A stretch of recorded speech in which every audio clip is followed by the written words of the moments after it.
Assalamualaikum warahmatullahi wabarakatuh. Anda kembali masih ke OVI Newsroom edisi Senin 17 Februari 2025. Seperti biasa, jumpa masuk sudah kami siapkan untuk menewatasi di rumah. Tengah saja OVI Newsroom selengkapnya bersama saya Lisa Ratno Tania.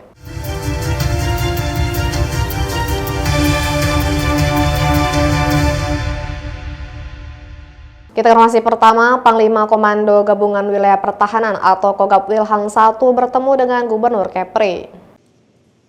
Setelah resmi menjabat sebagai Pangkogab Wilhan I menggantikan Laksda TNI Rahmat Jayadi pada Senin 7 Januari 2025 lalu, Letjen TNI Kunto Arif Wibowo melakukan pertemuan dan audiensi dengan Gubernur Kepulauan Riau Ansar Ahmad di Gedung Daerah Kota Tanjung Pinang pada Senin 17 Februari 2025. Usai melakukan pertemuan, Letjen TNI Kunto Arif Wibowo menyampaikan pertemuan tersebut juga dalam rangka silaturahmi dan memperkuat koordinasi dan komunikasi dengan pemerintah Provinsi Kepulauan Riau. Selain itu, untuk meningkatkan sinergitas bersama dalam menjaga keamanan dan ketertiban wilayah agar tetap terjaga dan mendukung program pembangunan daerah yang selaras dengan kepentingan pertahanan negara. Pertemuan saya dengan beliau, silaturahmi saya yang pertama, sebagai warga baru, dan membangun komunikasi kepada seluruh komponen. Yang kedua, kita mencoba mengakselerasikan program kegiatan Kogab dan hal ini beserta seluruh pemerintahan daerah. Kemudian yang ketiga, kira-kira menjadi prioritas kebijakan daerah dan menjadikan titik berat kerja dan membangun kawasan di bawah Kogab 1 ini. Apa Pak program itu sih? Kalau sekilas kita bahas tadi, ada ya intinya kita semua ini menjabarkan program pemerintahan pusat, apa yang menjadi titik berat daerah kita sinkronkan dari mulai tangan pangan, pemanfaatan lingkungan hidup, kemudian juga sumber daya manusia, dan terakhir ya tentunya apa yang menjadi nilai bargaining daerah pada pusat. Sinergitas antara pemerintah daerah dan unsur TNI sangat penting dalam menjaga keamanan, terutama di wilayah perbatasan yang menjadi garda terdepan NKRI. Lucia Rotnosari dari Tanjung Pinang melaporkan. Informasi lain, jaksa hentikan penuntutan terhadap seorang tersangka kasus pencemaran nama baik di Kabupaten Bintan melalui mekanisme keadilan restoratif. Kejaksaan Tinggi atau Kejati Kepri menghentikan penuntutan terhadap tersangka Andi Bahiramsyah dalam kasus pencemaran nama baik melalui mekanisme restoratif justice atau RJ. Penghentian penuntutan pada perkara yang ditangani oleh Kejari Bintan ini telah disetujui oleh Jaksa Agung Muda Tindak Pidana Umum atau Jampidum Kejaksaan Agung RI, Asep Nana Mulyana pada Senin 17 Februari 2025. Perkara ini diselesaikan melalui RJ berdasarkan sejumlah alasan dan pertimbangan hukum yang telah memenuhi syarat sesuai dengan peraturan kejaksaan. Alasan dan pertimbangan hukum tersebut yakni mulai dari korban dan tersangka telah ada kesepakatan perdamaian hingga masyarakat memberi respon positif pada penghentian penuntutan melalui RJ ini demi keharmonisan warga setempat. Selanjutnya, Jampidum RI meminta agar Kejari Bintan memproses penerbitan surat ketetapan penghentian penuntutan atau SKP2 berdasarkan RJ sebagai perwujudan kepastian hukum dan kemanfaatan hukum. Bukan dari Kejaksaan Negeri Bintan, maka dengan mempertimbangkan telah memenuhi persyaratan adanya perdamaian, kemudian sehingga dapat memulihkan keadaan seperti semula, maka terhadap perkara yang diajukan permohonan RJ atas nama tersangka Andi Bahiramsyah alias Am bin Andi Bahtiar yang disangka melanggar pasal 310 KUHP telah memenuhi syarat sebagaimana Perda 15 tahun 2020 dan disetujui permohonan untuk diselesaikan berdasarkan keadilan restoratif. Selanjutnya agar segera diterbitkan RJ 34 surat persetujuan dari Kejaksaan Tinggi agar dapat segera dikeluarkan SKP2 atau RJ 35 oleh Kejaksaan Negeri. Diketahui dalam kasus ini tersangka diduga melakukan pencemaran nama baik terhadap pelapor atau korban bernama Laode Saipudin. Kasus dugaan pencemaran nama baik sebagaimana diatur dalam pasal 310 KUHP ini sebelumnya ditangani Polsek Bintan Timur. Redaksi V News dari Kabupaten Bintan melaporkan. Informasi lain, Bulog Tanjung Pinang telah menghentikan sementara terhadap penyaluran beras stabilisasi pasokan dan harga pangan atau SPHP. Bulog Cabang Tanjung Pinang menghentikan sementara penyaluran beras stabilisasi pasokan dan harga pangan atau SPHP di pasaran mulai tanggal 7 Februari 2025. Menanggapi hal tersebut, Kapolresta Tanjung Pinang Kombes Pol Hamam Wahyudi belum lama ini mengatakan pihaknya bersama instansi terkait akan gelar operasi pasar untuk pengawasan dan pemantauan stabilitas ketersediaan pangan di Kota Tanjung Pinang. Langkah ini diambil sebagai respons terhadap kebijakan Bulog yang menghentikan sementara penyaluran beras SPHP di pasaran. Kapolresta menyebut pihak kepolisian akan melakukan pemantauan dan memberikan imbauan kepada distributor serta pedagang eceran. Selain itu, pihaknya juga akan berdiskusi dengan Dinas Perdagangan dan Perindustrian Tanjung Pinang untuk membahas langkah-langkah lebih lanjut. Selanjutnya, terkait antisipasi penimbunan pangan, pihaknya akan menurunkan tim terpadu dari beberapa instansi untuk mengecek distributor dan mengundang mereka guna diberikan penekanan agar tidak melakukan penimbunan. Dari kepolisian dan instansi terkait akan diskusi atau koordinasi dengan Disperindak ya. Dan pertama kita akan melakukan operasi pasar ya kan, mengetahui bagaimana ketersediaan ya kan, apakah ada akibat kebijakan ini ada dampak tidak kan itu. Operasi pasar ya, operasi pasar dulu. Kemudian yang kedua, mengantisipasi itu ya kan pasti akan rawan ada spekulan. Nah, kami akan menurunkan tim terpadu ya. Dengan tim terpadu tidak hanya dari kita, akan mengecek ya, distributor atau kita mengundang para distributor ya kan untuk memberikan penekanan ya, jangan ada penimbunan distributor terutama. Diketahui Bulog Cabang Kota Tanjung Pinang menghentikan penyaluran beras stabilisasi pasokan dan harga pangan atau SPHP di pasaran. Penghentian sementara ini sesuai instruksi dari pemerintah pusat melalui Badan Pangan Nasional atau Bappenas RI berlaku untuk Bulog se-Indonesia. Lucia Retnosari dari Tanjung Pinang melaporkan.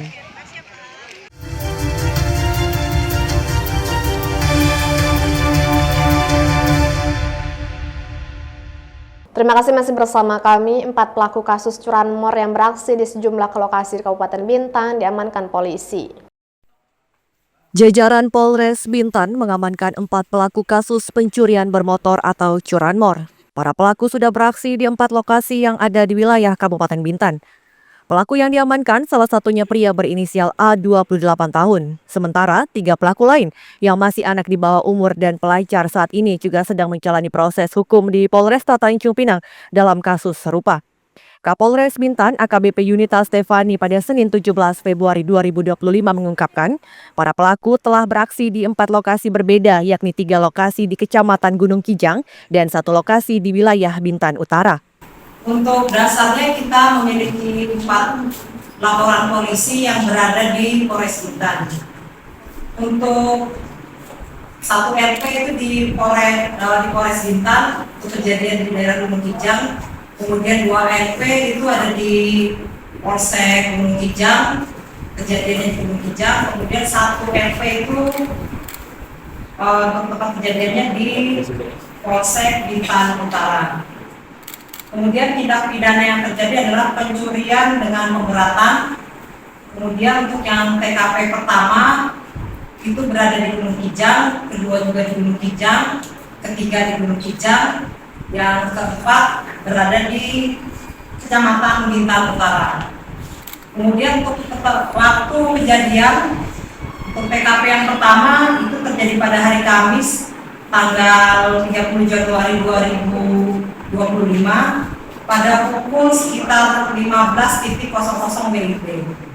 Kemudian untuk TKP yang kedua terjadi pada hari Senin tanggal 10 Februari 2025 sekitar pukul 15.30 WIB. Kasat Reskrim Polres Bintan Ibtu Fikri Rahmadi menambahkan dari tangan pelaku A diamankan barang bukti 5 unit sepeda motor.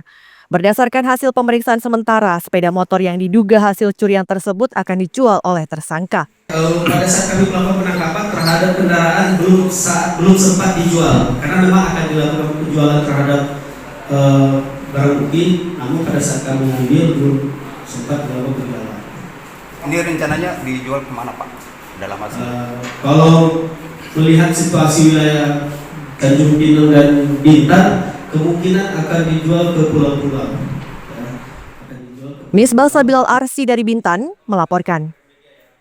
Informasi lain, Komando Gabungan Wilayah Pertahanan atau Kogab Wilhan 1 gelar kegiatan bazar UMKM dan panggung hiburan masyarakat di Pulau Dompa.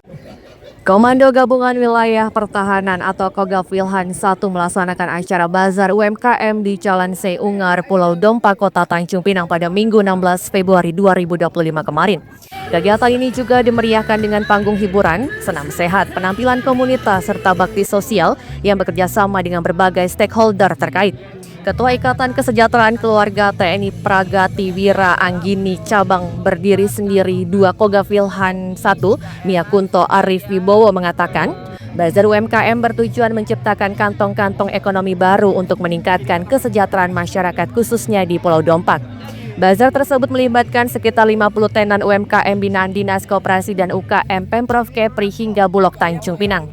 Mengadakan kegiatan Car Free Day ini sebenarnya adalah untuk membuat kantong-kantong ekonomi di daerah supaya meningkatkan kesejahteraan masyarakat di sekitar Kepulauan Dompak. Dan harapan kami sebenarnya hanya supaya Kogab Wilhan 1 ini mempunyai peran dan bersatu dengan masyarakat. Bu, kalau yang untuk bazar di sini ada berapa banyak? Kalau yang ikut tenan bazar, mungkin kalau yang dari umum kurang lebih ada 50-an ya. 50-an. Kami juga mendapat partisipan dari Armada 1, Orem, Odim, Lanut, seperti itu.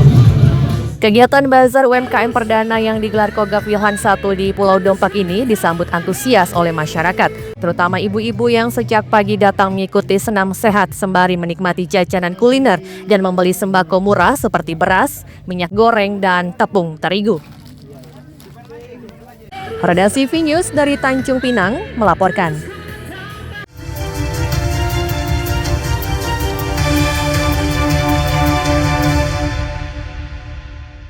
Terima kasih masih bersama kami. Polisi mengamankan 1 pelaku kasus dugaan praktek aborsi dan penguburan janin di lahan kosong di Bintan. Disinilah diduga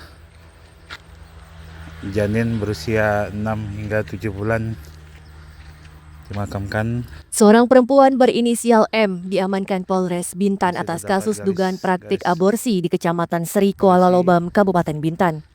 Kasat Reskrim Polres Bintan Ibtu Fikri Rahmadi pada Senin 17 Februari 2025 mengatakan, kasus tersebut terungkap usai menerima laporan dari seorang wanita yang merupakan istri dari salah satu terduga pelaku berinisial F. Atas laporan itu, lalu polisi melakukan penyelidikan hingga melakukan pembongkaran pada janin yang diduga dikubur di sebuah lahan kosong di daerah setempat. Ibtu Fikri mengatakan dugaan praktik aborsi menggunakan obat-obatan tersebut terjadi di sebuah kos-kosan di daerah Lobam, Tanjung Uban, Bintan beberapa waktu lalu. Hingga saat ini pihaknya masih terus melengkapi berkas perkara tersebut sebelum nantinya dilimpahkan ke kejaksaan. Untuk upaya yang satu lagi, saat ini dalam proses pengejaran kami mohon terhadap rekan media untuk memberikan informasi juga kepada kami karena memang saat ini proses yang kami tangani sudah berjalan. Dalam waktu cepat kami akan melakukan pengiriman berkas terhadap KPU. Inisial M merasa dirinya hamil, terus tidak ingin melanjutkan, dia lakukanlah aborsi sendiri menggunakan obat-obatan tanpa ada dari dokter dan petunjuk dari dinas kesehatan manapun.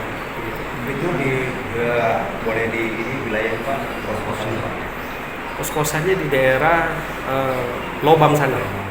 Dalam kasus ini, polisi masih melakukan pengejaran terhadap F yang diduga terlibat dalam kasus dugaan praktik aborsi tersebut. Misbah Sabilal Arsi dari Bintan melaporkan. Informasi lain, sebanyak 120 tenaga honorer pemerintah Provinsi Kepulauan Riau telah dirumahkan sejak awal tahun 2025. Kepala Badan Kepegawaian Daerah atau BKD Kepulauan Riau, Yeni Trisia Isabella, saat ditemui pada Senin 17 Februari 2025 mengatakan ada 120 honorer Pemprov Kepri yang telah dirumahkan. Ratusan tenaga honorer yang dirumahkan ini adalah honorer yang memiliki masa kerja di bawah 2 tahun dan tidak terdaftar dalam database Badan Kepegawaian Negara atau BKN. Ratusan tenaga honorer yang dirumahkan didominasi oleh guru dan tenaga kependidikan tersebut berdasarkan aturan dari Kemenpan RB, bukan dikarenakan dampak dari efisiensi. Yeni merincikan untuk tenaga honorer yang dirumahkan terdiri dari tenaga kesehatan sebanyak 2 orang, tenaga teknis 37 orang, dan 87 orang terdiri dari guru dan tenaga kependidikan. Namun dirinya menyebut honorer yang dirumahkan kemungkinan akan didata kembali sembari menyusun formasi ulang dan diusulkan ke Menpan RB apabila ada perekrutan P3K kembali. Memang itu mereka diangkat di atas tanggal 31 Oktober sesuai dengan penetapan Undang-Undang ASN. 31 Oktober tahun? Ya, kalaupun 2023. Oh, dia ada batasnya berarti kriterianya ada, Ibu ya? Iya. Karena penataan non-ASN itu kan akhir Desember 2024 berdasarkan Undang-Undang ASN. Jadi kalau mereka yang 120 ini dipaksa untuk diangkat kembali itu sudah melanggar aturan. 120 itu teknis 37, nakesnya 2, sisanya guru dan TNI. Itu ada kemungkinan mereka ini lagi tak dikerjakan kembali? Itu kami inventarisir sembari menyusun formasi ulang, kemudian itu harus diusulkan ke Menpan kembali terhadap formasi kebutuhannya. Apabila disetujui, insya Allah mereka bisa mengikuti tahapan berikutnya. Kalau ada tahapan seleksi P3K berikut. Diketahui berdasarkan aturan dari Kemenpan RB, honorer yang dirumahkan itu bukan dikarenakan dampak dari efisiensi anggaran. Lucia Retnosari dari Tanjung Pinang melaporkan. Jangan lupa follow Instagram dan TikTok VNewsClick untuk berita menarik lainnya.